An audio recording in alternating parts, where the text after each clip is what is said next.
Welcome to another daily devotion here in Advent 2024 with Pastor Andrew. That's me.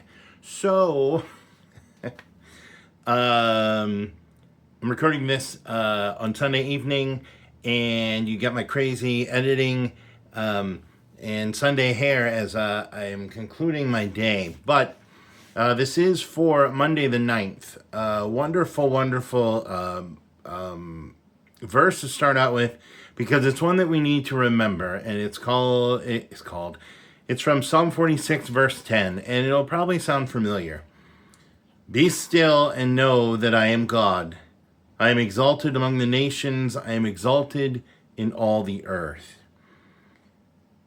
Always good to remember that, especially that first line, be still and know that I am God. Just remembering, in a sense, that grandeur, that sovereignty, just the grace, everything that comes with God in our lives, God with us, right here in Advent. So, Henry Nouwen writes this: above all, prayer is a way of life which allows you to find a stillness in the midst of the world when you open your hands to God's promises, and find hope for yourself, your neighbor, and your world. The writer says this: the most important thing I learned in kindergarten was to sit still. I still haven't learned that. What?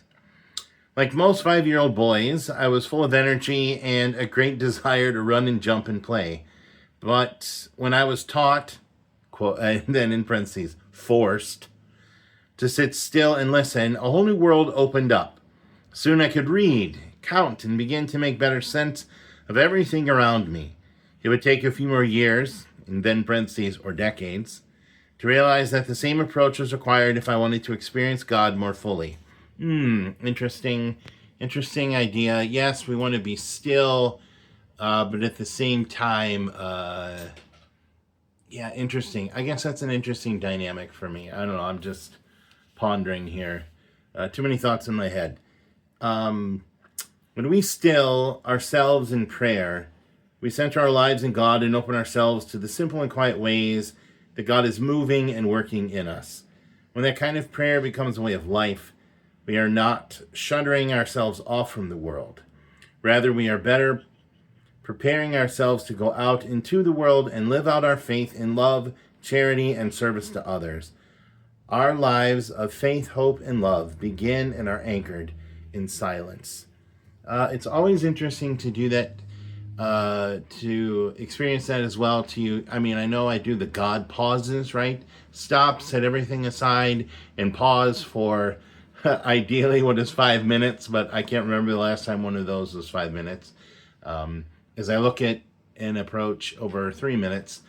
But God is in the silence, yes. Remember that Elijah, right, hearing, or rather not hearing God in the whirlwind or any of that, but in the silence.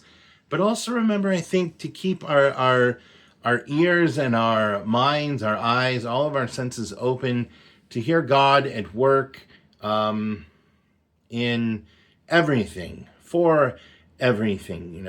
I constantly, that is what my Fridays look like, going to the stores, shopping, and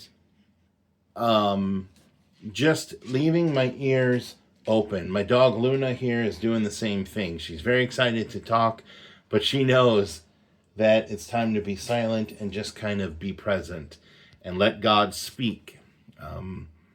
But I think that's what the important thing is: open ourselves to hear God speak.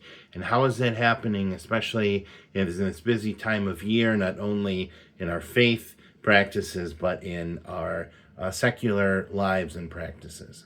So, good things to think about. A way of life. Is it in silence? Is it not? Are we taking those pauses? Are we just simply, I think, being open to hearing God? Let's close in prayer. Help me be still in this busy time. Help us be still in this busy time, O Lord. Show us that you are God. Amen.